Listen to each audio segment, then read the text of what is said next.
Good morning students अपन पिछली class में हमने शुरू कर दी थी। एक 3D का एक टॉपिक था अपना प्लेन समतल, वो हमने शुरू कर दिया था और समतल के कुछ समीकरण बताए थे। वो एक बार मैं फिर रिवाइज कर देता हूँ क्योंकि वो सारी चीज़ें अपने को याद होनी ज़रूरी है, तभी अपना काम चलेगा, नहीं तो काम नहीं चलेगा। देखो, पहला हमने क्या पढ़ा था कि उस समतल का समीकरण जब समतल की मूल बिंदु से दूरी ज्ञात हो और समतल के अभिलंब एक इकाई सदिश ज्ञात हो। ठीक है, तो हमने क्या देखा था, वो था अपना r डॉट एन कैप बराबर p, जहाँ p उस समतल की मूल बिंदु से दूरी थी, एन कैप उस समतल के अभिलंब कोई इकाई सदिश था। ठीक है, फिर इसी का हमने कार्तीय रूप क्या पढ़ा था, कार्तीय रूप हमने पढ़ा था इसका कि l x plus m y plus n z बराबर p, जहाँ एल एम एन अभिलंब की दिक्कोजय थी और p उस समतल की मूल बिंदु से दूरी थी। ठीक है, दूसरा हमने पढ़ा था कि एक बिंदु से जाने वाले समतल का समीकरण, जब एक बिंदु से जाने वाले समतल का समीकरण जो किसी सदिश के दिए गए सदिश के वो लंबवत है, तो उस समय r डॉट एन बराबर a डॉट एन, जहाँ a तो वो बिंदु था जहाँ से समतल जा रहा था और n उस समतल के अभिलंब कोई सदिश था। इसी का कार्तीय रूप हमने लिखा था, वो था a into x minus x one plus b into y minus y one plus c into z minus z one और बराबर 0, जहाँ a b c अभिलंब के दिक् अनुपात थे, x1 y1 z1 वो बिंदु था जहाँ से समतल आपका गुजर रहा था। ठीक है, तीसरा हमने पढ़ा था कि तीन बिंदु से गुजरने वाले समतल का समीकरण, तीन ऐसे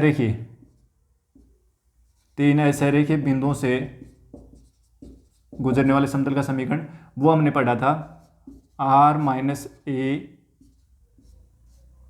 dot B minus A cross C minus A, ठीक है, और बराबर 0।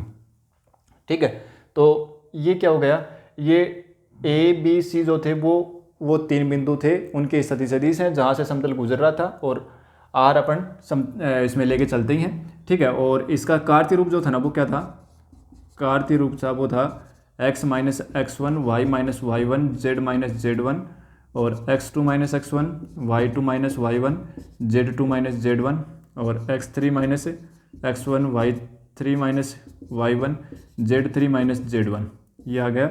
और इसका मान हम 0 के बराबर करेंगे तो हमें समतल का समीकरण मिल जाएगा। ठीक है, इसको 0 बराबर करेंगे तो समतल का समीकरण मिल जाएगा। तो ये था तीन बिंदु से गुजरने वाले समतल का समीकरण। कल हमने इस पर आधारित प्रश्न देख लिए थे, आज जो कल के जो प्रश्न थे उनसे आगे बढ़ते हैं। और कल हमने क्वेश्चन कर लिए थे 5।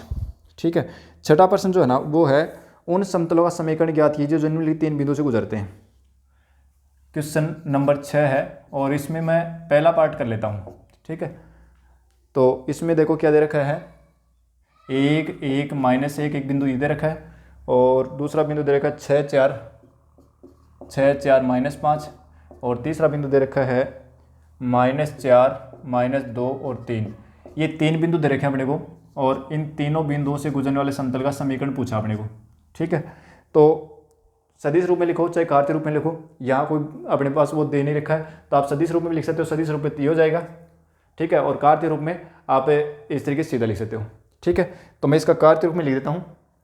सदिश रूप में लिखना कोई दिक्कत नहीं है, आसानी है, इनके सभी के इस सदिश लिख लेंगे आराम से, कोई दिक्कत नहीं है। पीछे अपन सीख के आए हैं, पोजीशन वेक्टर लिखना बड़ा आसान है, लिख लेंगे और फिर वो लिख करके सारे मान इसमें रख देंगे और फिर इस ये जो है ना, यहाँ तक एक इसका क्रॉस प्रोडक्ट निकाल के एक वेक्टर आएगा और माइनस ये एक वेक्टर आएगा और इसको छोड़ दो। बाकी अगर आप और भी इसको सोल्व करना चाहो तो आर डॉट ये वेक्टर और माइनस ए डॉट वो जो यहाँ से एक वेक्टर आएगा वो, और फिर उसको ये जो वेक्टर आएंगे इनका तो अदिश गुणनफल निकल जाएगा, ये निकलेगा नहीं, तो ये वापस आकर इसी रूप में बन जाएगा, आर डॉट एन बराबर डी फॉर्म में बन जाएगा, यहाँ डी कोई अदिश राशि आ जाएगी। ठीक है, तो देखो यहाँ कोई नाम नहीं दे रखा कि कौन से रूप में निकालना है, तो अपन कार्तीय रूप में निकाल लेते हैं। तो कार्तीय रूप में निकालता हूँ मैं, देखो कार्तीय रूप में अगर ये फॉर्मूले याद है तो बड़ा आसान है, रखो x माइनस एक्स वन कौन है, ये x1 y1 हो गया, x1 y1 z1 हो गया, x2 y2 z2 x3 y3 z3, तो ये हो गया 1 y माइनस 1 और z प्लस 1 x फिर क्या था x2 माइनस x1, तो 6 में से घटाओगे तो 5, 4 में से घटाओगे तो 3 और -5 में से -1 घटाओगे तो -4। फिर x3 माइनस x1, तो माइनस का ये हो जाएगा इस -5 और ये हो गया -3 और ये हो जाएगा -4। ठीक है, बराबर 0 करेंगे। अब देखो ये तो सीधी सी बात है, अगर इसमें से देखो ध्यान से देखें -4 सॉरी +4 आएगा, +4। अब देखो अगर माइनस इस R3 में से माइनस कॉमन लेना तो ये x - 1 y - 1 z + 1 और 5 3 -4 और ये बन जाएगा 5 3 और 4 -4।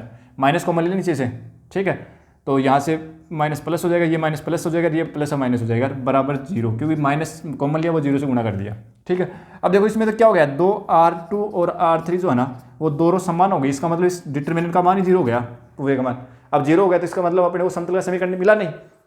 इसका मतलब ये हुआ कि ये जो तीनों बिंदु है ना, ये हमने किसके लिए पढ़ा था कि 3 असरेख बिंदु के लिए पढ़ा था समतल का समीकरण, और यहाँ क्या आ गया अपने पास 3 क्या है सरेख बिंदु हो गए, ये 3 सरेख बिंदु हो गए, इसलिए हमारे पास ये जो बना है ये 3 सरेख बिंदु होने की वजह से, और इस सारणी का मान क्या हो गया 0 हो गया, इस सारणी का मान 0 हो गया, इसका मतलब 3 सरेख बिंदु है, और 3 सरेख बिंदुओं से जो समतल गुजरेंगे उनकी संख्या कितनी होगी, 3 सरेख बिंदुओं से इनफाइनाइट समतल गुजर जाते हैं।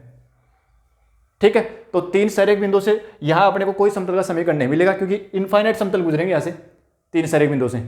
ठीक है, तो ये प्रश्न यहीं क्लोज हो गया कि ये तीनों बिंदु क्या हो गए सरेख है, इसलिए इनसे गुजरने वाले समतल की संख्या जो इनफाइनाइट होगी। ठीक है, कोई समतल का समीकरण नहीं मिलेगा अपने को।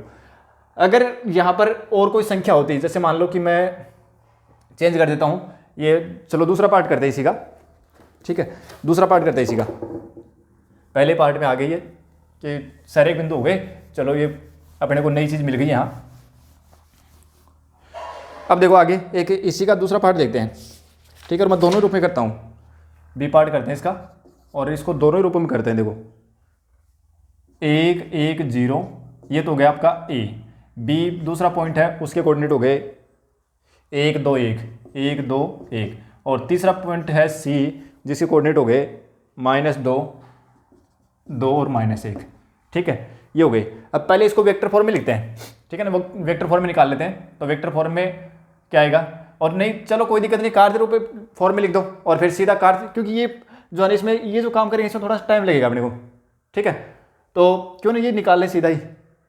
ठीक है, तो इसको भी अगर सोल्व करते हैं ना तो ये आर यहाँ अननोन रहेगा, तो यहाँ फिर जो है इसको छोड़ना पड़ेगा और इसको अलग से सोल्व करना पड़ेगा, फिर इसको करेंगे तो थोड़ा सा मतलब हालांकि कुछ ज़्यादा बड़ा नहीं बनेगा लेकिन थोड़ा सा बड़ा बनेगा। तो पहले क्यों नहीं ये निकाल लेते हैं अपन। ठीक है ना, और फिर ये जो कार्य रूप में आएगा ना उसको सदिश रूप में बदल देंगे अगर सदिश रूप में पूछा गया तो। ठीक है, तो कार्य रूप में निकालने के लिए क्या करें, कर लो भाई, रख दो मान सारे सारे। क्या आएगा, समतल का समीकरण, समतल का समीकरण। ठीक है, तो क्या होगा, x - x1 कौन है 1, y - y1 1, z - z1 0, x2 - x1 0, x2 y2 - y1 1 और 1, फिर x3 - x1 -3, y3 - y1 1 और -1 = 0। ठीक है, कर लो, इसको सोल्व करो। तो x - 1 लिखो, इसको छोड़ो -1 और फिर -1 तो माइनस का 2 हो गया, फिर -y - 1 इसको छोड़ दो, ये रो सेकंड कॉलम छोड़ो, फर्स्ट रो छोड़ो, ये 0 और -3 तो प्लस का 3 हो जाएगा, और प्लस z गुणा इसको छोड़िए 0 माइनस और -3 तो प्लस का 3 हो जाएगा बराबर 0। तो यहाँ से कितना आ जाएगा, माइनस का 2x प्लस का 2 माइनस का 3y और प्लस का 3 और प्लस का 3z बराबर 0। ठीक है, तो माइनस का 2x माइनस का 3y प्लस का 3z और ये हो गए 5 प्लस का 5 बराबर 0। ठीक है, और अगर इसको यूँ लिखना चाहो तो ये हो जाएगा अपना 2x प्लस 3y और -3z और माइनस पूरे को माइनस से गुणा किया तो -5 बनेगा, आगे लेके चले गए तो प्लस का 5 हो गया। ठीक है, ये आ गया समतल का समीकरण कार्य रूप में। ठीक है, और सदिश रूप में लिखना चाहो ना तो सदिश रूप में क्या हो जाएगा, ये r डॉट n क्या था, देखो ये ऐसा बनेगा ये r डॉट n, तो n क्या चीज़ है, n जो है ना वो अपना क्या है आपका जो एन है वो समतल का अभिलंब है, और अभिलंब जो है वो यहाँ ए बी सी जो है वो सभी अभिलंब के दिक अनुपात हैं, तो यहाँ से एन लिख सकते हैं सीधा। तो एन क्या हो जाएगा 2i cap plus 3j cap minus 3k cap और बराबर 5, ठीक है ना, ये भी लिख सकते हैं, ठीक है। ध्यान हो, मैंने आर डॉट कल जब ये बताया था ना, तो आर डॉट एन बराबर डी भी लिखा था मैंने, वहाँ ऐसा भी लिखा था। क्यों? क्योंकि ये था कि बिंदु ए अपने पास नॉन होगा, वेक्टर एन है ये भी नॉन होगा, और दोनों का अदिश गुणनफल निकालेंगे तो वो कोई न कोई एक सदिश राशि आएगी जिसको अपने डी लिखा था, ठीक है। तो ये डी वो 5 आ गई, ठीक है। तो ऐसे लिख सकते हैं। हालांकि इस प्रकार से बढ़ाओगे ना तो इसमें भी कुछ ज़्यादा वो लंबा चौड़ा काम है नहीं, सीधा इससे भी हो जाएगा। तो अगर सदिश रूप में पूछे तो इस प्रकार से भी निकाल सकते हैं, ठीक है। और मैंने कार्य रूप में निकाल दिया, तो कौन से रूप में निकालना आना चाहिए, बस बात ये है, ठीक है। ये था अपना 3 बिंदुओं से गुजरने वाले समतल का समीकरण। अब देखो आगे हम पढ़ेंगे एक छोटा सा और है कि समतल का अंतःखंड रूप में समतल का समीकरण, ठीक है। कल बता दिया था शायद मैंने कि अंतःखंड रूप में समतल का समीकरण, अंतःखंड रूप में समतल का समीकरण क्या होगा। देखो कोई ऐसा समतल जो तीनों एक्सों पर अंतःखंड काटता हो, अंतःखंड का मतलब ये हुआ, देखो ये जो अपने तीसरी एक्स है ना जेड एक्स, इसको अपन जेड एक्स लिखते थे, इसको एक्स एक्स लिखते थे, इसको वाई एक्स लिखते थे, ये सब है। अब देखो कोई एक ऐसा समतल है जो इस प्रकार से आ रहा हो और तीनों काट रहा है, वो इसको भी काट रहा है, इसको भी काट रहा है, इसको भी काट रहा है, ठीक है ना। कोई ऐसी कोई लोहे की चद्दर है और वो तीनों को काट रही है, इसको भी काट रही है, इसको काट रही है, तो वो तीनों एक्सों पर जहाँ जहाँ काटेगा ना वो उसके जो भाग हैं, एक्स का भाग कितना काटा, वाई का भाग कितना काटा, जेड का भाग कितना काटा, वो उनके अंतःखंड कहलाएंगे, ठीक है। तो मान लेते कि कोई समतल था अपना और वो इस प्रकार से आया कि वो इस प्रकार से काटता, तीनों अक्षों को काटता हुआ निकल गया, ठीक है। ये हो गया, यहाँ वो ए अंतःखंड काटता है, यहाँ वो बी अंतःखंड काटता है और इस पर काटता है सी अंतःखंड। यानी ए लंबाई का अंतःखंड तो काटता है एक्स एक्स पर, बी का वाई एक्स पर और सी का काटता है जेड एक्स पर। तो उस स्थिति में इस समतल का जो समीकरण हुआ ना वो होगा X upon A plus Y upon B plus Z upon C बराबर 1। ये समतल का अंतःखंड रूप में समतल का समीकरण है, ये अपने को अलग से याद रखना है, ठीक है। तो एक ऐसा प्रश्न अब आगे जो है ना वो ऐसे प्रश्न आए हुए हैं। देखो क्वेश्चन नंबर 7 जो है ना वो ये कह रहा है कि 2x plus y minus z बराबर 5 द्वारा काटे गए अंतःखंडों को ज्ञात कीजिए। एक समतल दे रखा है 2x plus y minus, question number 7 जो है वो दे रखा है 2x plus 5y minus z बराबर 2x plus y, 2x plus y, 2x plus y minus z बराबर 5। इस समतल के द्वारा एक्सों पर काटे गए अंतःखंड ज्ञात करने हैं। तो देखो अंतःखंड रूप में अपने पास राइट साइड में कितना आना चाहिए, 1 आना चाहिए। तो यहाँ 1 बनाने के लिए पहले 5 का भाग दे दो, तो 2/5 एक्स प्लस 1/5 वाई और माइनस जेड बटे 5 बराबर 1 ऐसे लिख दें, और इसको भी अपन y/5 लिख दें। देखो इसको थोड़ा सा और सेट कर लिख देते हैं 5/2, ये 2 है नीचे से ऊपर चला जाएगा, ठीक है। और ये अपना y/5 है ही, और इसको लिख दें z/-5 और बराबर 1, ठीक है। तो ये हो गया ना अंतःखंड रूप में समतल का समीकरण। ये a हो गया, ये b हो गया, ये c हो गया। तो x अक्ष पर काटा गया अंतःखंड, x अक्ष पर काटा गया अंतःखंड कितना हो गया 5/2, वाई एक्स पर काटा गया अंतःखंड कितना हो गया 5, और जेड एक्स पर काटा गया अंतःखंड कितना हो गया -5, ठीक है। ये पूछा था अपने को। फिर आगे 8वां जो क्वेश्चन है ना वो कह रहा है कि उस समतल का समीकरण ज्ञात कीजिए जो जिसका वाई एक्स पर अंतःखंड 3 है और तल जेड अक्ष के समानांतर है। देखो क्या कह रहा है ये, वाई एक्स के ऊपर काटा गया अंतःखंड तो कितना है 3 है, और जेड अक्ष के वो समानांतर है। इसका मतलब ये हुआ, देखो इसको मैं थोड़ा सा चित्र से समझाने की कोशिश करता हूं। ये अपने एक्स एक्स है, ये वाई एक्स है और ये जेड एक्स, ठीक है।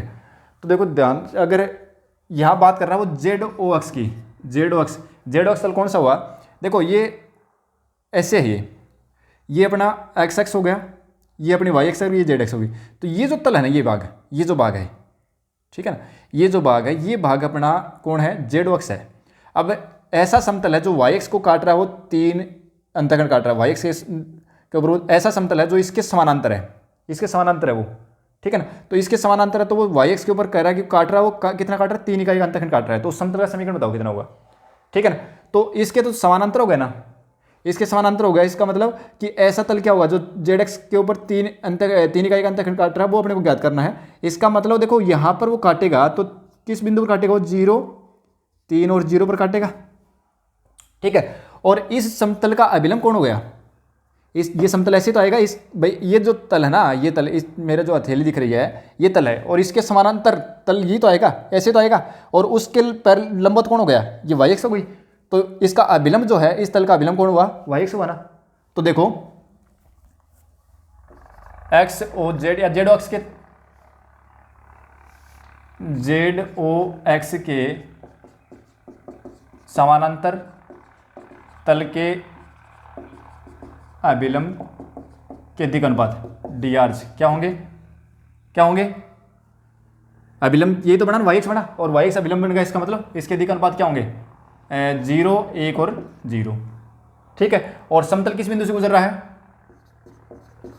समतल बिंदु किससे गुजर रहा है, वाई एक्स पर काट रहा है वो अंतखंड, और तो काट नहीं रहा कहीं, तो कितना होगा 0, 3 और 0 पर काट रहा है, 3 इकाई का अंतखंड काट रहा है।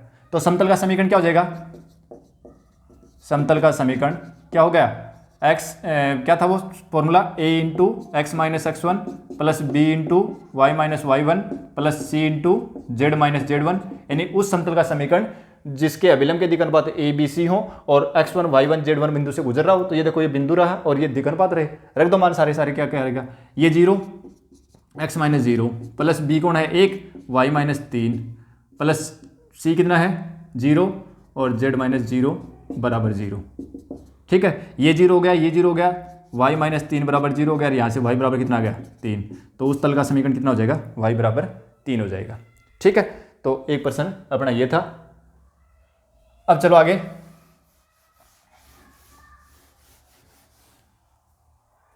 अगला प्रश्न आ गया अपना।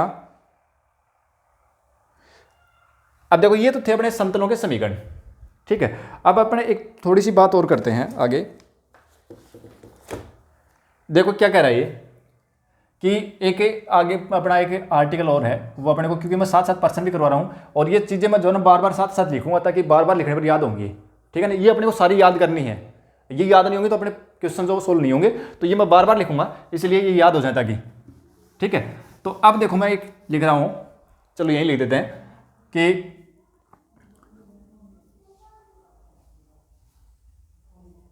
चलो यहां लिख देते हैं कि दो समतलों के प्रतिच्छेदन से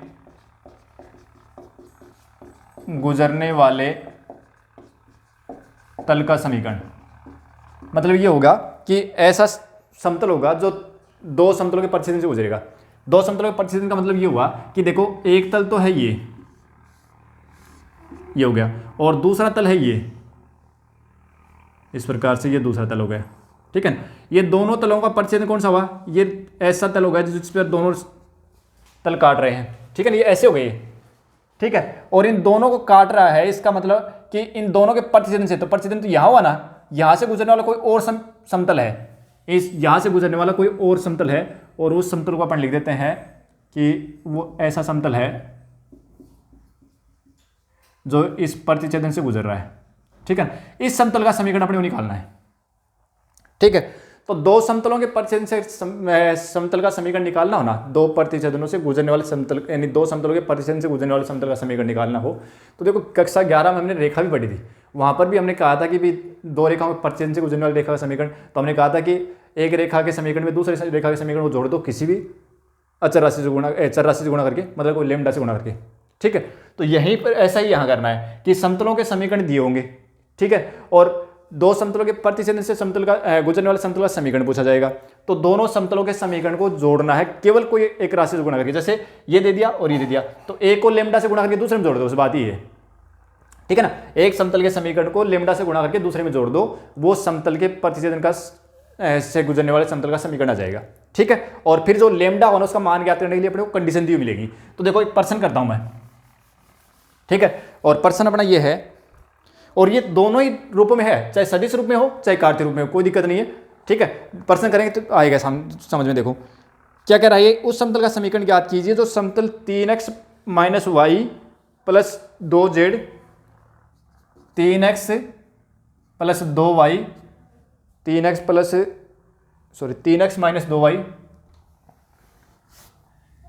3x minus y plus 2z minus 4 बराबर 0। एक तो अपना ये हो गया P1, मतलब प्लेन फर्स्ट हो गया, ठीक है। दूसरा जो प्लेन दे रखा ना वो दे रखा है x plus y plus z minus 2 बराबर 0। ये दूसरा प्लेन हो गया P2, ठीक है ना। बस ये केवल संकेत लिखे अपने P1 और P2, ये कोई नई चीज़ नहीं है, ठीक है। अब देखो क्या करा आगे कि उस प्लेन का आपको इक्वेशन फाइंड आउट कर रही है जो इन दोनों प्लेन के इंटरसेक्टिंग जो लाइन होगी, यानी दोनों प्लेन अगर काटेंगे तो एक इनकी क्या बनेगी, प्रतिच्छेदी रेखा बनेगी, और उस रेखा से वो प्लेन गुजर रहा है, उस प्लेन का समीकरण अपने को निकालना है, ठीक है। तो देखो क्या बताया था मैंने आपको कि दोनों समतलों के प्रतिच्छेदन से गुजरने वाले समतल का समीकरण क्या हो जाएगा, 3x minus y plus 2z minus 4, और फिर क्या बताया था आपको कि दोनों को जोड़ना है, एक में दूसरे को जोड़ना है लेमडा से गुणा करके, 2 बराबर 0। ये क्या आ गया अपने पास, एक नए समतल का समीकरण आ गया, ठीक है ना। एक समतल का समीकरण आ गया। अब आगे क्या कर रहा है कि ये समतल कहां से गुजर रहा है, एक बिंदु दे रखा है अपने को, तथा बिंदु 2 से 1 से गुजरता है। ये समतल जो है, ये दोनों के प्रतिच्छेदन से जो समतल गुजरा वो समतल ये आया, और ये समतल कहां से गुजर रहा है, क्योंकि यह समतल बिंदु 2, 2, 1 से गुजरता है, ठीक है। तो 2, 2, 1 से गुजरता है, इसका मतलब ये जो समीकरण है वो इस बिंदु को संतुष्ट, ये बिंदु जो है समीकरण को संतुष्ट करेगा, ठीक है ना। तो देखो ये सारे मान रख दो इसमें, तो x की जगह 2 रखो, y की जगह 2 रखो, z की जगह 1 रखो, तो 3 दूनी 6 माइनस 2 प्लस 2 माइनस 4 और प्लस लेमडा गुणा 2 प्लस 2 प्लस 1 माइनस 2 बराबर 0। करो इसको सोल्व, देखो क्या आता है, 2 से 2 कट गए, ये 2 बच गया, प्लस लेमडा, ये 2 से 2 कट गए, 3 लेमडा बच गए, है ना, 3 लेमडा बराबर 0। यहाँ से लेमडा मान कितना आ गया, माइनस 2/3 आ गया, माइनस 2/3 ही आ गया लेमडा मान, ठीक है। अब लेमडा का जो मान है ना वो याद रख दो, तो अपने को का जो रिक्वायर्ड जो प्लेन था ना उसका समीकरण क्या हो जाएगा, यानी अभी समतल का समीकरण क्या हो गया, 3x minus y plus 2z minus 4 और minus 2/3 x plus y plus z minus 2 बराबर 0, ठीक है। पूरे समीकरण को 3 से गुणा कर दो ताकि नीचे से 3 हट जाए। अब 3 3 9 और ये बनेंगे 2x, तो 9 में से 2 घटाओगे तो 7x बच जाएगा, ठीक है। मैं सीधा सोल्व करके लिख रहा हूँ, ये बनेगा माइनस का 3y और माइनस का 2y, तो माइनस का 5y बनेगा, माइनस का 5y, ठीक है। ये बनेगा 6z और ये बनेगा माइनस का 2z, तो 6 में से 2 हटाओगे तो प्लस का 4z बच जाएगा। ये बनेंगे माइनस के 12 और ये बनेंगे प्लस के 4, तो माइनस के 8 बराबर 0।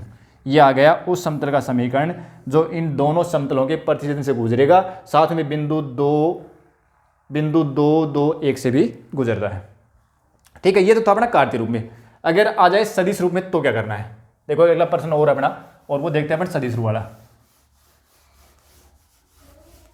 देखो आगे प्रश्न अपना कि उस समतल का सदिश समीकरण ज्ञात कीजिए जो समतलों के प्रतिच्छेदन से गुजरता है, ठीक है। तो देखो ये करते हैं अपने क्वेश्चन नंबर है अपना 10 का क्वेश्चन है ना, क्वेश्चन नंबर 10 है अपना, और उसमें क्या है, एक समतल है r dot 2i cap plus 2j cap minus 3k cap और बराबर है 7। एक प्लेन तो है ये, ठीक है, एक प्लेन तो ये हो गया। दूसरा जो प्लेन है ना वो कितना है,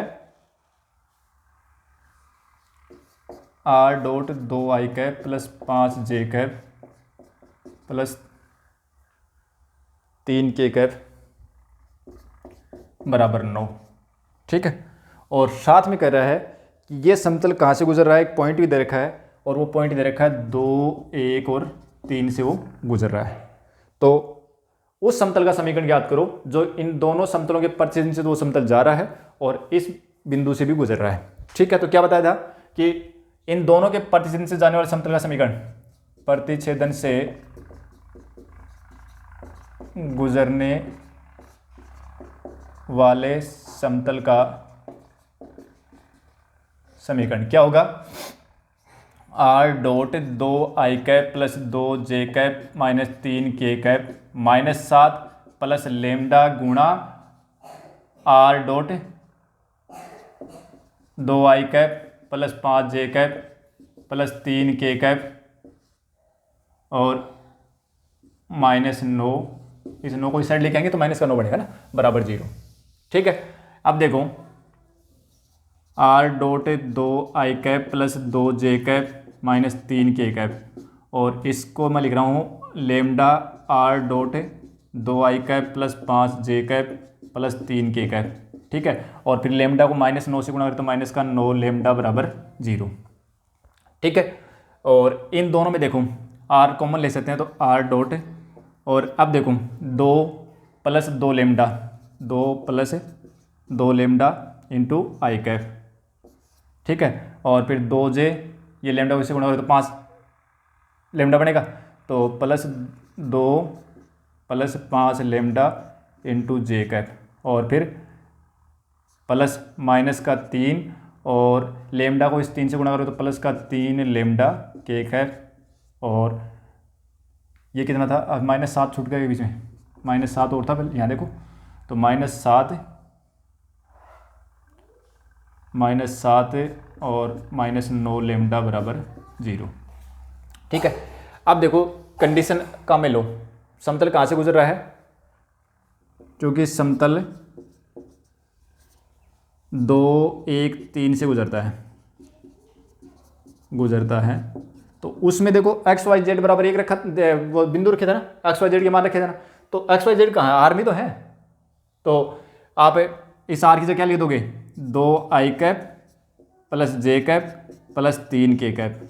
ठीक है, और डॉट ये पूरा का पूरा लिखोगे और -7 और -9 लेमडा बराबर 0। ठीक है ना, ये चीज़ ये कि ये यहाँ आएगी। अब मैं लिख रहा हूँ इसको सीधा सॉल्व करके, आई डॉट आई 1 और 2 से इसको गुणा करोगे तो 4 प्लस 4 लेमडा।